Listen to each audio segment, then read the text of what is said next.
자, 오늘은 씨름이라는 제목으로 여러분과 은혜의 말씀 나누겠습니다. 씨름이라는 제목으로 은혜 나누겠습니다. 자, 우리가 기쁨으로 불렀던 570장 찬송은 그 멜로디가 너무 서정적이고 아름답죠? 그래서 우리 이 570장의 찬송곡을 한번 찾아봤는데, 여러분 사진에서 보시는 것처럼 570장 주는 나를 기르시는 목자는 장수철 작곡, 최봉춘 작사의 곡입니다. 이 곡은 1956년 미국의 유학 시절이었던 장수철 박사가 작곡한 곡에 그의 부인 최봉춘 여사가 시편 23편으로 가사를 붙여 만든 어린이 찬양 곡입니다. 멜로디가 참 아름답고 좋지요. 1950년대 유학할 정도니까 이 장수철 박사님은 대단한 엘리트예요. 지금도 이렇게 유학 가는 게 쉽지는 않은데, 이 당시에 이 장수철 박사님은 평양에서 태어나가지고 동경고등음악학교 작곡과를 졸업하고 서울중앙신학교를 마치고 미국 무디 성서학교 종교음악과를 졸업하고 킹스 대학 음악 박사 학위를 받고 귀국한 분이에요. 그러니까 음악적으로는 대단히 공부를 많이 한 분이죠. 이런 장수철 박사님이 국내에 귀국하셔서 하신 일은 필그림 합창단, 선명의 어린이 합창단을 창설하시고 또 이걸 운영 단장을 맡으셔서 이렇게 섬기시고 평생 동안 150여 곡의 이 어린이 찬송곡을 작곡하시면서 이렇게 보내셨죠. 이 570장 멜로디도 너무나 서정적이고 좋다 보니까 이 두 분은 이렇게 공부도 많이 한 분이니까 이렇게 참 좋은 세월을 보내셨을 것 같은데, 이 570장 작곡을 할 당시에 우리 최봉춘 여사는 이 작사를 시편 23편 가사에 붙였을 때 이런 간증을 하셨더라고요. 6.25가 1950년에 발발하고 이제 서울에서 피신하려고 이렇게 남하하고 있을 때 한강 다리를 전부 다 파괴를 했어요. 왜냐하면 북한군이 빨리 내려오지 못하게 하려고. 그 바람에 한강 다리를 건너지 못하고 발을 동동 구르면서 위에서는 지금 북한군이 내려오고 있고 다리는 없고 이렇게 피신하려 할 때 하나님 앞에 기도를 했대요. 그런데 갑자기 그 강에 조그마한 조각배 하나가 동동 떠 내려오는 거예요. 그래서 그 조각배를 타고 이남으로 이렇게 피난을 할 수 있었다고 합니다. 그때 우리 최봉춘 여사님은 이런 고백을 했대요. 여호와는 나의 목자시니 내게 부족함이 없습니다. 이렇게 고백을 하며 6.25의 그 피신을 할 수 있었다고 합니다. 우리 장수철 박사님이 이 곡을 작곡하기 1년 전에 또 어떤 일이 있었을까요? 바로 한국에서 유학 중이던 장수철 박사님께 편지가 왔어요. 그 편지의 내용을 보니까 우리 장수철 박사님의 장녀 혜경 양이 12살의 나이로 사망하였다는 그 소식을 아내로부터 편지를 받았다라고 합니다. 그리고 나서 작곡한 곡이 이 570장이라는 거죠. 따님 혜경 양의 사망 소식을 전한 편지의 맨 마지막 문구에 우리 최봉춘 여사님은 이런 고백을 했답니다. 내 평생의 주의 선하심과 인자하심이 반드시 나를 따릅니다. 라고 고백했다라고 합니다. 저는 이 기사를 보면서 어떻게 이런 아름다운 곡에 이런 아픔과 고난의 세월이 묻어 있을까 이렇게 생각했습니다. 장수철 박사님이 이 곡을 작곡하시고 또 이제 유학을 마치시고 한국에 귀국하셔서 우리 합창단을 결성하셨는데, 이 선명의 어린이 합창단은 32명의 전쟁 고아들로 구성된 합창단이었다라고 합니다. 그는 귀국하자마자 이화여대 종교음악과 교수직을 맡아달라는 그런 청빙을 받았음에도 불구하고 이 선명의 합창단을 그냥 나몰라라 할 수가 없어서 그 교수직을 거절하고 이 합창단을 맡았습니다. 이 합창단은 교수 월급의 3분의 1 정도밖에 되지 않는 그런 박봉의 월급을 받으면서도 끝까지 이 합창단을 우리 장수철 박사님은 섬기셨다라고 합니다. 그는 여러 가지 활동에서 이렇게 찬송곡으로 하나님 앞에 영광을 올리면서 그렇게 생활을 하시다가 49세의 나이로 간경화 증세가 악화되셔서 세상을 떠나셨습니다. 그의 생전에 150여 곡의 찬송곡을 남기셨는데요. 우리가 어떤 곡을 좀 잘 알까 봤더니 여러분 혹시 이 곡 아세요? 탄일종이라는 노래 아세요? 탄일종이 땡땡땡 은은하게 들린다 저 깊고 깊은 산골 오막살이에도 단일종이 울린다. 이 곡을 우리 장수철 박사님이 만드셨더라고요. 그렇죠? 단일종이 땡땡땡 멀리 멀리 퍼진다. 저 바닷가에 사는 어부들에게도 탄일종이 울린다. 탄일종이 땡땡땡 은은하게 들린다. 주 사랑하는 아이 복을 주시려고 탄일종이 울린다. 이 곡을 남기시고 우리 장 박사님은 떠나셨습니다. 50도 안 되는 나이, 저보다 어린 나이에도 돌아가셨더라고요. 그렇죠?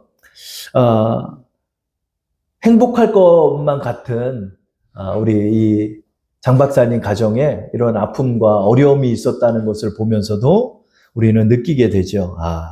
우리의 믿음 생활이라는 거, 우리의 신앙 생활이라는 거는 모두 아픔과 고난이 담겨 있구나. 우리의 믿음은 항상 기쁘고 즐겁기만 했으면 좋겠지만 우린 그 속에서 아픔과 시련을 이겨내면서 믿음의 꽃을 피워야 하는구나 하는 것을 느끼게 됩니다.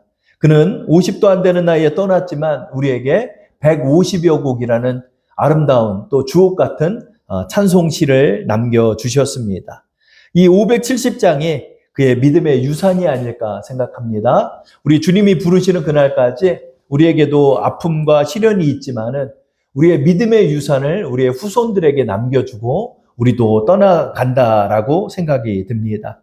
우리가 떠나갈 때 우리 최봉춘 여사님의 고백과 같이 주의 선하심과 인자하심이 반드시 나를 따르리니 내가 여호와의 집에 영원히 거할 것입니다. 이런 고백을 하며 우리는 신앙생활을 해나가야 할 것입니다.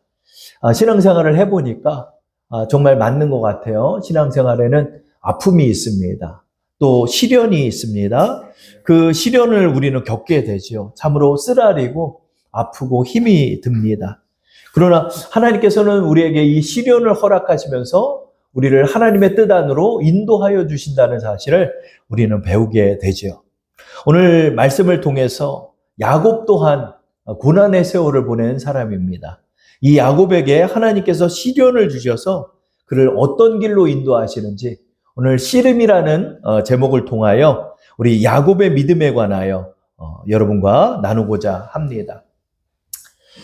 야곱이 바단 아람 그 하란 땅으로 가서 결혼을 했죠. 그런데 야곱에게는 원죄가 있었습니다. 그 원죄는 뭐죠? 형의 장자권을 가로챈 원죄가 있었죠. 그 형의 장자권을 가로채고 도망갔습니다. 아버지의 축복 기도를 다 받고 하란 땅으로 가서 거기서 세월이 좀 지나면 우리 단순한 형, 다혈질 형 잊을 거라 생각했습니다. 어머니도 옆에서 이제 많이 말씀도 해주시고 하면 형이 몇 년 지나면, 아니 며칠 좀 지나면 형이 또 까맣게 잊어버리겠지. 이렇게 생각하고 하란 땅으로 그는 도망간 것입니다. 그런데 20년이 지나도록 집에서 연락이 없어요. 야, 형이 누그러졌으니까 내려와도 좋으니까 이제 내려와라. 너 결혼도 했겠다. 애들도 낳고 하니까 이제 여기로 이사 오면 되겠다라는 어머니의 소식을 꿀떡같이 기다리고 있는데 어머니에게는 소식이 오지 않는 거예요. 야곱이 바단 아람으로 갈 때 사실 어머니와 아버지가 말씀하신 것이 있죠. 며칠만 좀 갔다 와라. 거기 가서 우리 외삼촌의 딸들 중에서 마음에 드는 사람 있으면 거기서 결혼하고 있다가 형이 누그러지면 내가 사람을 보낼 테니까 너 고향으로 돌아오면 된다. 이 이야기를 듣고 야곱이 바단 아람으로 간 것입니다. 우리 그 장면을 한번 볼까요? 여러분 오전 말씀장 한번 보시고 창세기 27장 43절에서 45절에 담겨 있죠. 우리 한번 읽어볼까요? 내 아들아 내 말을 따라 일어나 하란으로 가서 내 오라버니 라반에게로 피신하여 내 형의 노가 풀리기까지 몇 날 동안 그와 함께 거주하라. 내 형의 분노가 풀려 내가 자기에게 행한 것을 잊어버리거든 내가 곧 사람을 보내어 너를 거기서 불러오리라. 어찌 하루에 너희 둘을 이르랴. 어머니 아버지가 얘기하는 거예요. 야, 너희 둘이 이르다가 큰 싸움 나겠다 이거. 형 성격에 칼부림 날까 걱정이다. 이렇게 생각을 하면서 며칠만 가라고 보낸 거예요. 그래서 거기 가서 곧바로 이제 결혼하고 그러고 나서 이제 사람 보내면은 뭐 며칠이나 몇 달 정도 내로 이렇게 돌아오려고 한 거죠. 그런데 이상하게 단순한 형이 다른 건 다 까먹는데 시간이 지나면 지날수록 술만 먹으면 먹을수록 내가 이 야곱 이놈 만나면 내가 가만두지 않겠다. 형의 분노는 누그러지질 않고 점점 더 그 원하는 깊어만 가는. 골은 너무나 깊어가서 어머니 아버지가 도저히 내 아들 야곱을 부를 수 없는 상황까지 된 거예요. 근데 어떻게? 그 세월이 20년 동안이나 지속된 거예요. 어머니는 아들 보고 싶어서 언제든 부르려 했겠죠. 근데 부를 수가 없는 거예요. 이 형이 이게 가시지가 않는 거예요. 이상하죠? 그죠? 야곱은 이 문제만 해결되면 돼요. 그래서 거기서 20년을 지내면서 가축 때도 내 소유로 잘 삼았고 자식도 12명이나 낳고 딸도 하나 딱 낳았어요. 그래서 13명의 다복한 가정을 이뤘습니다. 아내와 또 자녀들과 또 가축대를 다 이루고 이렇게 행복할 것 같은데 고향으로 돌아올 수가 없네. 돌아왔다가는 사단나게 생긴 거예요. 그러니까 가지도 못하고 이 하란 땅에서 어머니 아버지 보고 싶고 또 형들의 가족들도 좀 보고 싶고 그런 마음이 가득하지만 돌아올 수가 없는 거예요. 그런데 참 상황이 묘하게 흘러가죠. 이제는 하란 땅에도 머물 수 없는 상황이 초래돼 버린 거예요. 그 외삼촌 라반의 자식들이 자기를 보는 눈빛이 아주 서늘한 거예요. 잘못하다가는 내가 칼 맞아 죽게 생겼어. 저녁에 몰래 들어와서 날 죽일 것 같아. 그리고 뭐 소문을 들어보니까 벌써 이 사람들이 수근수근 하기 시작해. 왜? 라반의 재산을 가로챘다라고 말하는 거예요. 가로챈 게 아니라 정당하게 내 싹을 받았는데 이 욕심 많은 라반 외삼촌과 그 가족들이 이제 이놈이 내 재산 다 가져갔다는 식으로 몰아가고 있는 거예요. 그러니까 이제 하란 땅에도 거주하지 못하고 그렇다고 편한 마음으로 고향에 돌아가자니 형 문제는 해결되지 않은 거예요. 이렇게 하나님께서 이렇게 인도하시는 경우가 있더라고요. 뭐냐면 신앙의 세월을 이렇게 돌아보면 하나님이 다 채워줬어요. 하나님의 은혜를 받고 했는데 한 문제만은 해결이 안 되는, 계속 달고 가는 거예요, 하나님이. 그 한 문제만은 이 세월이 지나도 해결이 안 되는 거예요. 아브라함도 그랬죠. 아브라함도 하나님의 복을 다 받아서 가나안에 정착까지 했습니다. 300명이 넘는 길리운 자들까지 있을 정도니까 그는 거부가 되었죠. 거기서 축복받았어요. 왜? 자리 잡고 사는 사람들 사이에서 그렇게 자리를 잡는다는 게 쉬운 게 아니거든요. 근데 하나님의 은혜로 아브라함이 다 그런 복을 받았는데 오직 하나 자식이 없는 거야. 근데 하나님이 그거를 몇 년을 달고 가죠? 25년을 끌고 가시는 거야. 그 문제는 해결이 안 되고. 묘하죠, 여러분. 우리는 이런 것까지 다 해결을 받아가지고 이렇게 하나님 인도해 주시면 좋을 것 같은데 마치 하나를 무슨 볼모로 잡은 것처럼 해결이 안 되는 거예요. 다른 건 복을 다 받았고 간증이 넘쳐요. 그런데 이 문제가 해결이 안 돼요. 이 문제가 해결이 안 돼요. 야곱은 이 형 문제가 해결이 안 되는 거예요. 근데 상황이 묘하게 돌아가요. 내가 이제 여기도 있을 수가 없어. 그러니까 하나님이 가라는 거야. 자, 하나님 원망스럽죠. 아니 뭐 좀 해결 좀 해놓고 가라고 그래야지. 아무것도 모른 채 가라는 거야. 하나님의 인도가 이런 경우가 있어요. 아브라함도 갈 바를 알지 못한 채 가나안 땅으로 부르시는 거야. 내가 내게 지시할 땅으로 가라. 이렇게 모호한 명령이 어디 있어요? 야, 어디 저 창동 저 해등로 49번지로 가라. 이러면 가지. 내가 너에게 지시할 땅으로 가라. 아무것도 정하지 않은 채 가라는 거예요. 근데 아브라함 갔어요. 지금 야곱도 이런 상황이에요. 야곱은요, 이렇게 앞뒤가 정확한 사람이에요. 그래서 아구가 딱 맞아야 뭘 해요. 근데 이 하나님의 인도는 그렇지가 않은 거예요. 야, 내가 여기 있다가 칼 맞게 생겼다. 밤에 도망가는 거야. 밤에 도망갔어. 근데 형을 만나러 가는데 해결이 안 됐어. 사람을 몇 번을 보냈는데 형은 그냥 변할 기색이 없는 거예요. 안 갈 수가 없으니까 어쩔 수 없이 갑니다. 가는데 마음은 무겁죠. 왜 그러죠? 아니 해결도 안 되고 잘못하면 내가 형의 칼에 맞아 죽든 외삼촌 칼에 맞아 죽든 어디 있든 내가 죽게 생긴 거야. 그러니까 이러지도 못하고 저러지도 못하는 가운데 이제 고향으로 돌아가게 됩니다. 그렇죠? 우리 그 장면 한번 볼까요? 창세기 31장 1절 2절이죠. 야곱이 라반의 아들들이 하는 말을 들은즉 야곱이 우리 아버지의 소유를 다 빼앗고 우리 아버지의 소유로 말미암아 이 모든 재물을 모았다 하는지라 야곱이 라반의 안색을 본즉 자기에게 대하여 정과 같지 아니하더라. 도둑놈이죠. 이 라반 도둑놈이에요. 이거. 나쁜 놈이에요. 이거.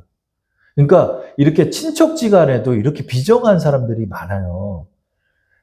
20년 동안 꽁으로 부려먹어 놓고 하나님 앞에 기도받아가지고 야곱이 재산을 이제 내 몫을 받은 거잖아요. 근데 이 몫은 20년치의 몫이에요. 하나님이 다 챙겨준 거예요. 라반에게 뺏어서.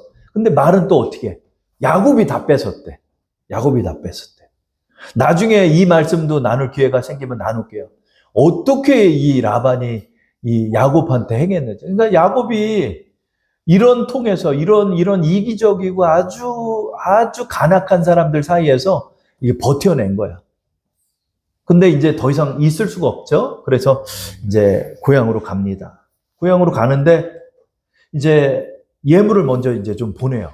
예물을 좀 보내서 형이 지금 어떤 마음인지 모르잖아요, 지금. 그러니까 형이 어떤 마음인지를 좀 알려고 몇 대에 걸쳐서 이렇게 나눠서 예물을 보내요. 근데 지금 소식에 의하면 형이 갑자기 뭐 말을 타더니 400명이나 이끌고 지금 달려오고 있다는 거예요. 달려오고 있다는 거예요. 이게 뭐예요? 나 죽이러 오는 거예요, 지금. 나 죽이러 오는 거야. 아니, 형이 동생 오는데 와가지고 한 몇 가족 이렇게 가가지고 맞아주면 되잖아요. 400명이나 왜 중무장한 사내들을 이끌고 지금으로 따지면 이거 군사예요, 군사. 족장이니까 군사라고. 군사를 이끌고 남자 장정만 400명을 이끌고 오는 거예요. 야곱이 알지. 야, 이건 나 죽이러 오는 거구나. 야, 내가 여기가 내 무덤이구나. 내 죽을 자리가 여기야? 이런 생각을 하고 있어요. 우리 32장 11절 말씀 한번 읽어볼까요?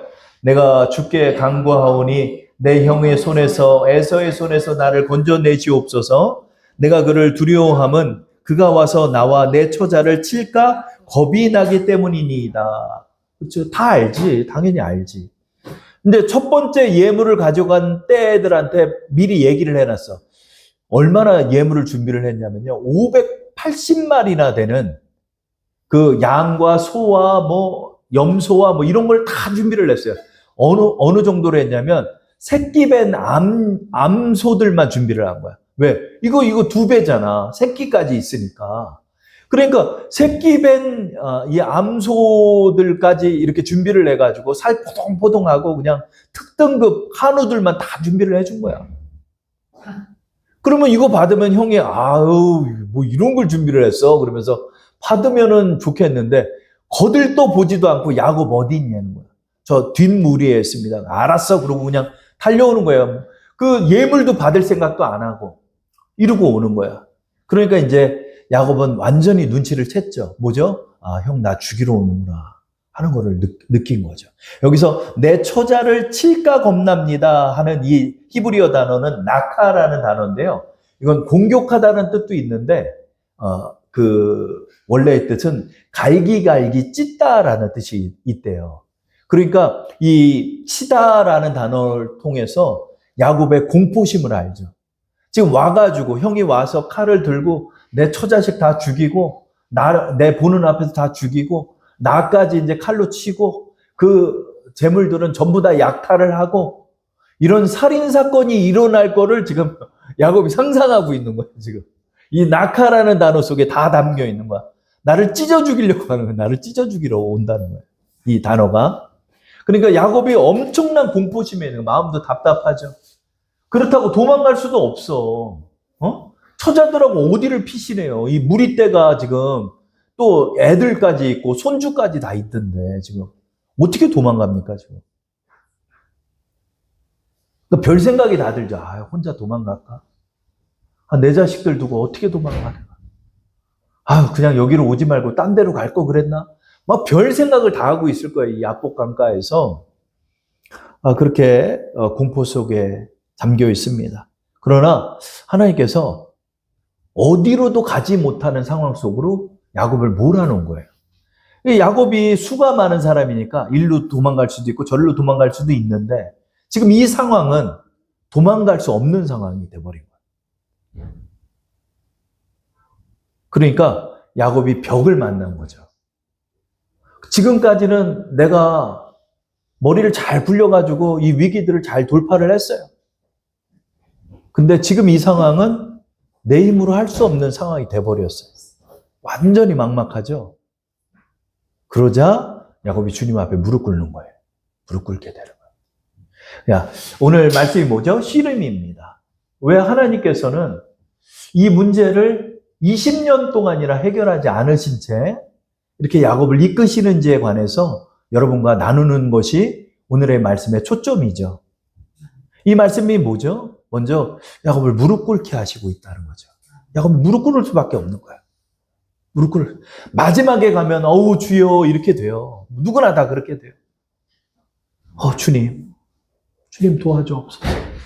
근데 야곱의 이 고백은 그냥 하는 고백이 아니에요. 야곱은요 이렇게 인사치레하는 사람이 아니에요. 딱 내 할 말만 하는 사람이에요. 스타일이. 근데 야곱이 주님 앞에 무릎을 꿇죠. 그리고 야곱이 주님 앞에 기도합니다. 어떻게 기도하죠? 먼저 첫 번째 야곱의 기도에 우리가 좀 배울 것은 하나님과의 언약을 20년 전의 언약을 그는 기억하고 있다는 거죠. 우리 한번 저와 함께 말씀 나눠볼까요? 하나님과의 언약을 상기합니다. 하나님과의 언약을 상기합니다. 그렇죠. 야곱의 기도에는 그는 20년 동안 하나님을 의지하면서 살았지만은 절대로 잊지 않았던 그의 꿈이 있었어요. 그게 뭐죠? 야곱의 베델에서의 하나님과의 만남을 그는 기억하죠. 그때 지팡이 하나 들고 돌베개 베고 형을 피해서 그 물가에서 잠들고 있을 때 하나님께서 꿈속에서 나타나서 나한테 약속해 줬던 걸 알거든요. 야곱이 이때서부터 하나님 앞에 11조를 드렸어요. 왜요? 하나님께서 나를 고향으로 돌아오게만 하신다면 하나님은 나의 하나님입니다. 이렇게 고백한 사람. 근데 저도 이런 기도를 해봤었거든요. 근데 나중에 창세기를 보고 나서 야곱의 고백을 보면서 제가 묵상을 하면서 그랬더니 나도 이런 기도 했는데? 야, 이 체험이 정말 맞는 체험이구나. 그게 느껴지더라고요. 그렇죠? 하나님, 나 이제 지팡이 하나 들고 바단 아람으로 가요. 나 도와주세요. 이렇게 기도했는데 그가 기억하죠. 하나님이 나한테 돌아오게 하고 하나님이 내 자손들을 하늘의 별처럼 이렇게 많게 해준다고 약속했는데 그거를 그는 한시도 잊지 않았던 거죠. 그가 하나님 앞에 받았던 약속의 말씀, 언약을 우리 한번 읽어볼까요? 32장 9절하고 12절입니다. 다 함께 읽어볼게요. 야곱이 또 이르되 내 조부 아브라함 하나님 내 아버지 이삭의 하나님 여호와여 주께서 전에 내게 명하시기를 내 고향 내 족속에게로 돌아가라 내가 내게 은혜를 베풀리라 하셨나이다. 주께서 말씀하시기를 내가 반드시 내게 은혜를 베풀어 내 시로 바다에 셀 수 없는 모래와 같이 많게 하리라 하셨나이다. 아멘. 하나님 약속하셨잖아요. 하나님 약속하셨잖아요. 나 고향 올바로 돌아오게 해준다고 약속하셨고 내 자식들, 내 후손들이 바다에 모래알처럼 많게 해주신다고 약속하셨잖아요. 나 그 약속만 바라보고 20년을 이 험악한 세월을 보내고 이제 고향으로 돌아가는데 형은 지금 날 죽이려고 밤새서 달려오고 있어요. 형이 이렇게 하루를 묵은 게 아니에요. 밤을 새서 지금 달려오고 있는 거예요. 그 밤에 지금 내일 아침이면 내가 형의 칼 맞아 죽게 생긴 이때 야곱은 지금 이 기도를 드리는 거죠. 하나님 20년 전에 내게 약속하셨고 내 꿈에 나타나셨고 나로 평안히 고향으로 돌아온다고 약속해 주셨잖아요. 하나님 이거 기억하시지 않아요? 근데 왜 상황은 이렇게 흘러갑니까? 하나님 그 약속을 이행하여 주옵소서. 그의 20년 전 주님 앞에 받았던 약속을 한번 볼까요? 28장 13절에서 15절이죠. 읽어보겠습니다. 또 본즉 여호와께서 그 위에 서서 이르시되 나는 여호와니 너의 조부 아브라함의 하나님이요 이삭의 하나님이라. 내가 누워있는 땅을 내가 너와 내 자손에게 주리니 내 자손이 땅에 티끌같이 되어 내가 서쪽, 동쪽, 북쪽, 남쪽으로 퍼져나갈지며 땅의 모든 족속이 너와 내 자손으로 말미암아 복을 받으리라. 내가 너와 함께 있어 내가 어디로 가든지 너를 지키며 너를 이끌어 이 땅으로 돌아오게 할지라. 내가 내게 허락한 것을 다 이루기까지 너를 떠나지 아니하리라 하신지라. 아멘. 하나님 약속하셨잖아요. 이거 약속하셨잖아요. 약속하셨는데 왜 나는 이렇게 오늘 죽어야 합니까? 하나님 나 좀 살려주세요. 나 좀 살려주세요. 나 좀 살려주세요. 이렇게 기도하는 거예요. 하나님의 말씀을 기억하면서 하나님 앞에 기도하죠. 근데 기도하고 이렇게 눈을 떴더니 갑자기 어떤 사람이 하나가 딱 걸어오는데 그 사람하고 대화를 나눠보니까 이거 하나님 보낸 사람인 거예요. 또 그런 뉘앙스를 풍기면서 말을 하고 있어. 저 사람이 지금 하나님 보낸 사람인가 보다. 내가 저 사람 붙잡아야 되겠다. 그래가지고 그 사람 허리춤을 붙잡은 거예요. 이 사람은 사람의 모습으로 나타난 거예요. 그래서 그 사람을 이제 붙잡습니다. 그러고 나서 이제 얘기하는 거예요. 나를 축복해 주십시오. 나를 축복해 주십시오. 축복해 주십시오. 그러는데 이 사람은 이제 아무 말도 안 하고 이제 자꾸 간다고 그러는 거예요. 자꾸 간다고. 근데 그 붙잡고 있으니까 가지를 못하고 있네? 그러니까 이 실갱이를 하는 그 장면이 바로 씨름이라고 표현하죠. 영어 성경 보니까 씨름이란 표현이 아니라 레슬이란 표현을 써요. 레슬링을 하고 있다는 거예요. 이 장면이 바로 오늘의 본문의 말씀이죠. 창세기 32장 24절부터 26절입니다. 우리 한번 읽어볼까요? 야곱은 홀로 남았더니 어떤 사람이 날이 새도록 야곱과 씨름하다가 자기가 야곱을 이기지 못함을 보고 그가 야곱의 허벅지 관절을 치매 야곱의 허벅지 관절이 그 사람과 씨름할 때 어긋났더라. 그가 이르되 날이 새려하니 나로 가게 하라. 야곱이 이르되 당신이 내게 축복하지 아니하면 가게 하지 아니하겠나이다. 이렇게 고백하죠. 야곱이 붙잡고 있습니다. 씨름하고 있죠. 여기서 이제 씨름이라는 단어는 아바크라는 단어인데요. 이 단어는 먼지에 쌓이다라는 의미가 있어요. 먼지에 쌓이다. 그러니까 상상이 가죠. 그러니까 이건 씨름이 아니라 일방적으로 허리춤을 붙잡고 놔주지는 않는 거예요. 그러니까 이 사람은 지금 힘이 대단한 사람이에요. 그런데 야곱은 힘이 부족하죠.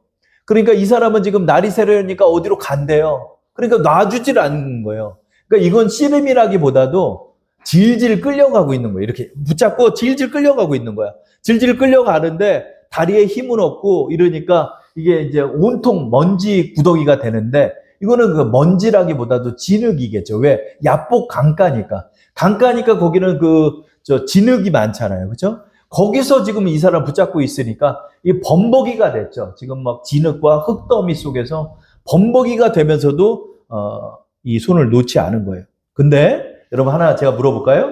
야곱이 이때 몇 살이었을까? 우리 이렇게 말씀을 보면 야곱이 무슨 청년 정도 될 것 같잖아요. 청년 정도 되는 나이니까 이렇게 씨름도 할 것 같잖아요. 야곱의 나이가 몇 살일까? 100세가 다 됐어요. 97세예요. 야곱의 나이가 97세 정도가 됐어요. 나중에 기회가 되면 왜 그 나이를 추산할 수 있는지에 대해서 여러분에게 말씀을 드리는데 야곱이 바단 아람으로 갈 때 나이가 77세 정도 됐어요.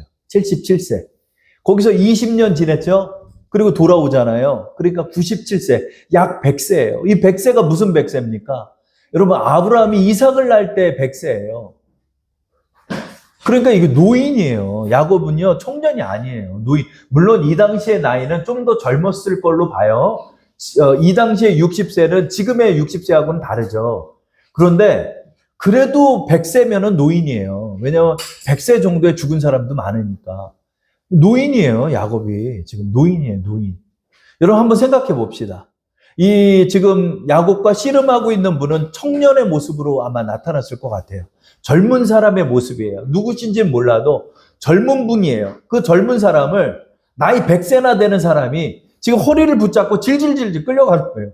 이거는 그냥 일방적으로 두드러 맞는 어떤 그런 모습이죠. 야곱이 97세나 된 양반이 이 먼지가 범벅이 되면서 질질질 끌려가는 거예요. 이 사람은 간다고 그러고 이 사람은 놓고 붙잡고 있는 거예요. 그랬더니 이 사람이 참 섭섭하게 이 노인이 이렇게 끌려가는 모습도 안쓰러운데 환도뼈를 친다네. 환도뼈. 예, 개역 한글 성경에 환도뼈래. 환도뼈. 환도뼈가 어딜까요, 여러분? 여러분 이 둔부하고 그 다음에 이 허벅지 사이에 있는 이 관절이에요. 여기를 쳤더라고요. 거예요. 지금으로 따지면 고관절 있죠? 고관절. 저도 축구 차다가 이 고관절을 다쳐봤는데 이 고관절 때문에 이거 쫄뚝거려요. 이렇게. 근데 이거를 쳤대요. 그래서 어떻게 됐다? 관절이 어긋났다. 그래. 그러니까 이게 탈골된 거예요. 위골된 거예요. 부러지진 않았는데 여러분 이 고관절도 빠져요. 다리 빠져요. 여러분 우리 어렸을 때 팔 빠지는 경우 많아져. 제가 어렸을 때 팔이 많이 빠졌어요. 팔이 이렇게 빠지면은 맨날 작은아버지한테 갔어, 제가. 그러면, 팔 빠졌어. 그러면 이렇게 딱 잡아서, 야, 힘 꽉 줘. 이렇게 뭐, 우뚝 하면서 이렇게 딱 껴줘요. 그러니까 여기가 위골이 된 거예요, 위골이. 근데, 부러지기도 한 것 같아요. 그래서 야곱은 평생 절름발이로 살아요, 절름발이. 여러분, 이게 100세나 다 된 사람이 이 다리 같은데 부러져 봐요, 여러분. 그 비 오는 날 맨날 아파요.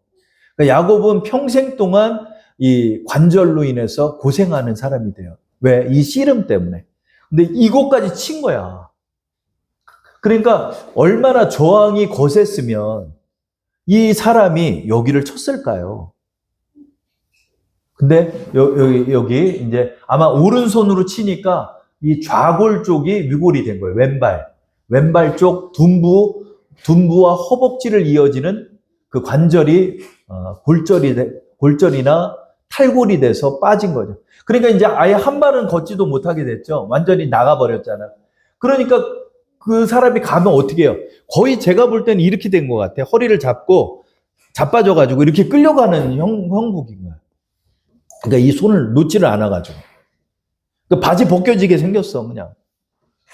그렇게까지도 하면서, 일정 부분 질질질질 그 노인이 끌려가고 있는 거예요. 그러니까 여러분 이 씨름이 상상이 갑니까? 이거 씨름이 아니죠. 일방적으로 붙들고 있는 거죠. 이거. 붙들고 놓지를 않은 거예요. 근데 여기서 재밌죠? 이 사람이 정말로 힘이 부족해서 어디론가 사라지지 못했을까요? 아니죠. 얼마든지 그냥 한 대 치면 그냥 나가지, 그냥. 그 팔을 치면은 손이 떨어지지. 근데 팔은 안 치고, 환도뼈를 치고 있잖아요. 얼마든지 이 사람을 떨어뜨려 놓고 자기 갈 수 있는데, 일정 부분 붙잡는 걸 허용하고 있다는 거죠. 그리고 자꾸 가야 된대. 날이 새면 가야 된대. 날이 새서 안 가도 되죠. 근데 가야 된대. 근데 그 날이 새는 게 무엇을 말하죠? 형이 도착하는 시간을 말하는 거죠. 형이 도착해요. 이쯤 되면, 저 정도 속도면 내일 해 뜰 무렵이면 형이 도착해요. 그러니까 그 기간을 놓지를 않은 거죠. 이게 뭐죠? 끝까지 하나님을 붙잡고 있는 거죠. 저를 한번 따라 하실까요? 끝까지 하나님을 붙잡습니다. 끝까지 하나님을 붙잡습니다. 야곱의 기도는 이거죠. 끝까지 하나님 붙잡고 있는 거예요. 끝까지 하나님. 근데 하나님이 뭐죠? 끝까지 붙잡게 하시고 있는 거죠. 이 내용을 우리가 들어가서 생각해 보면 끝까지 그를 붙잡고 있는 거죠. 97세 정도나 된 약 100세가 다 된 사람이 지금 이렇게 처절하게 기도하고 있는 것입니다. 호세아서를 보면 이걸 기도로 표현해요. 처절하게 붙잡고 있는 거예요. 처절하게 붙잡고.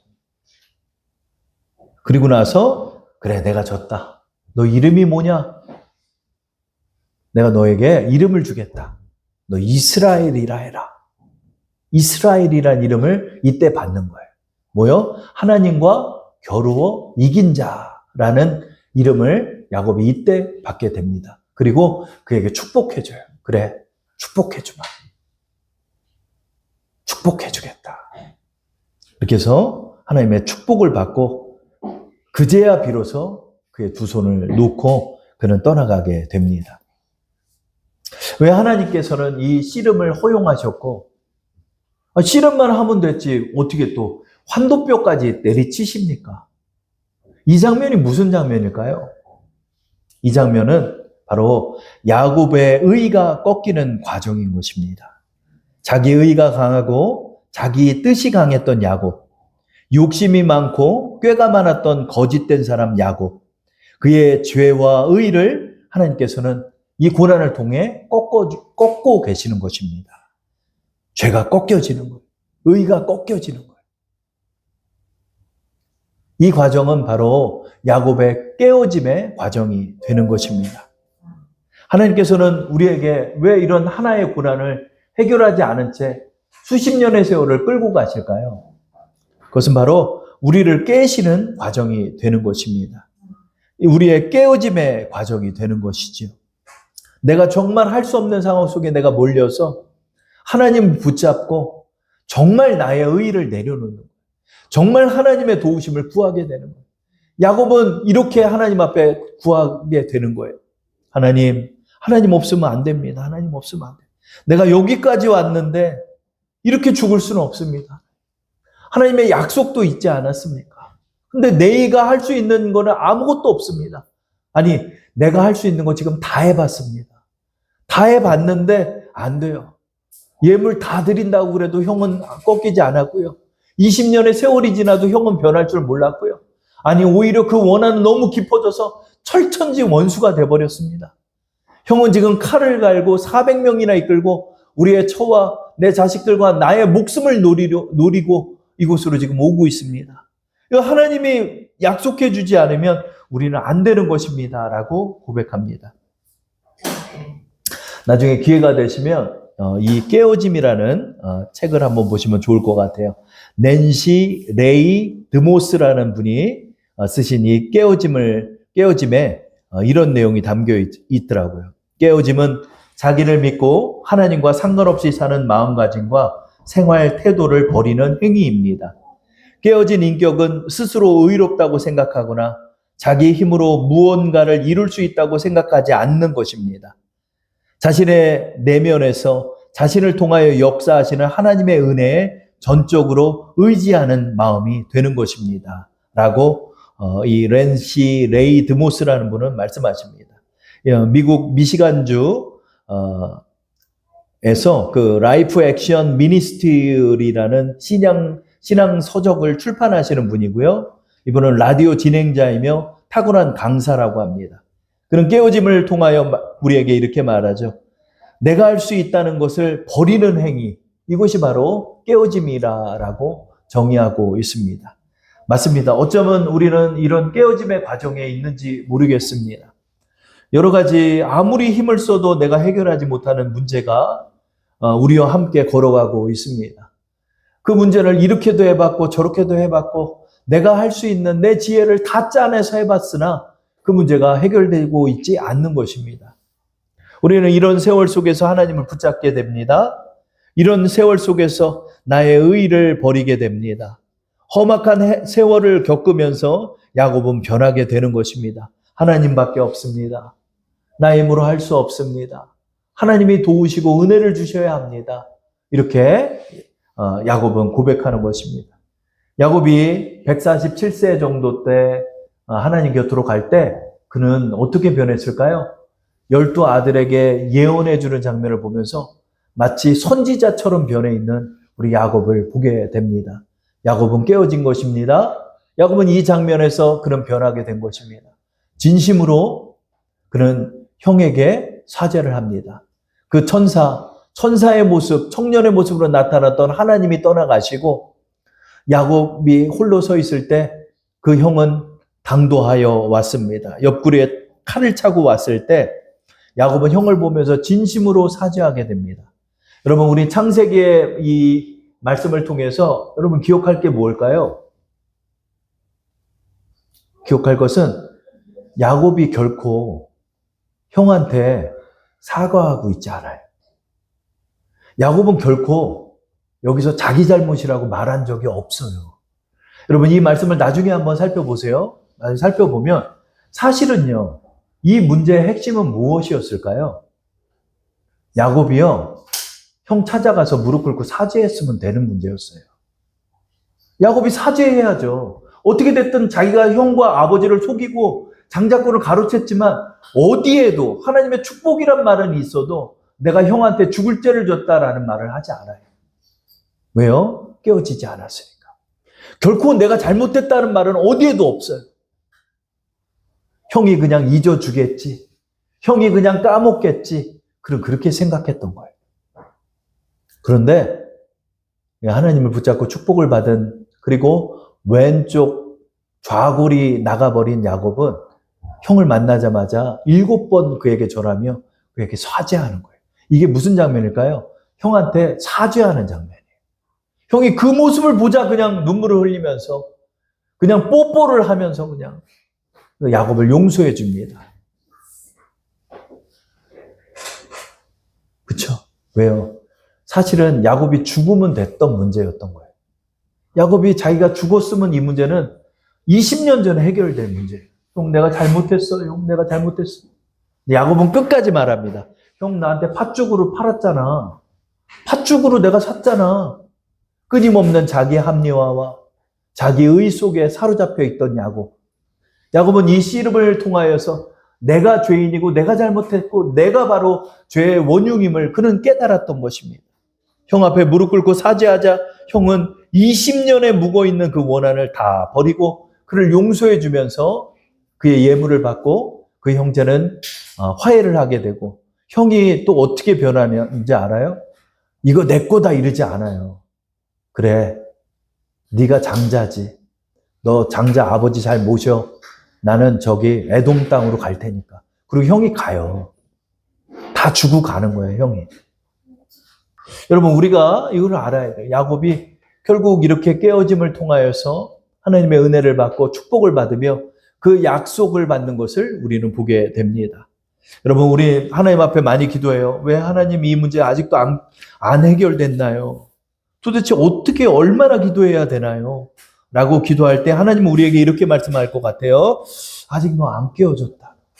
너 아직 안 깨어졌어.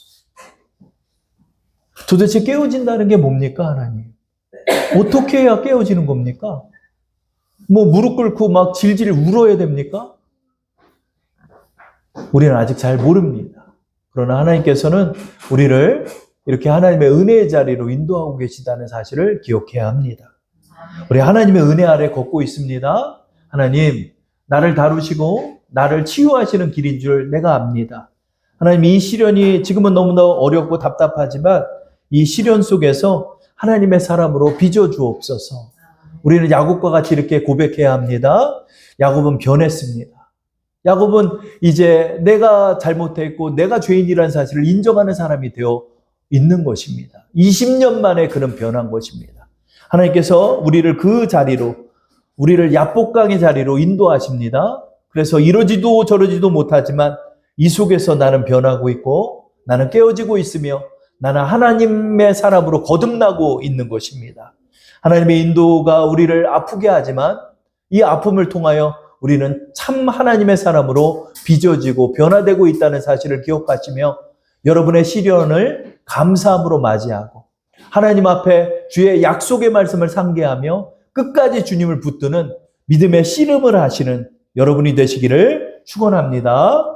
우리 이 찬양 소리와 함께 우리 한번 기도드리기 원합니다. 아름다운 찬양의 선율 속에는 그의 큰딸 해경양이 12살에 돌아가신 아픔이 있었습니다. 6.25의 고통 속에서 하나님을 고백하며 걸어갔던 우리 최봉춘 여사의 고백이 바로 이 찬양곡에 담겨 있는 것입니다. 우리의 신앙의 이 아픔을 우리 한번 생각해 보면서 우리를 선한 길로 인도하시는 하나님을 신뢰하며 우리 주님 앞에 기도드리겠습니다.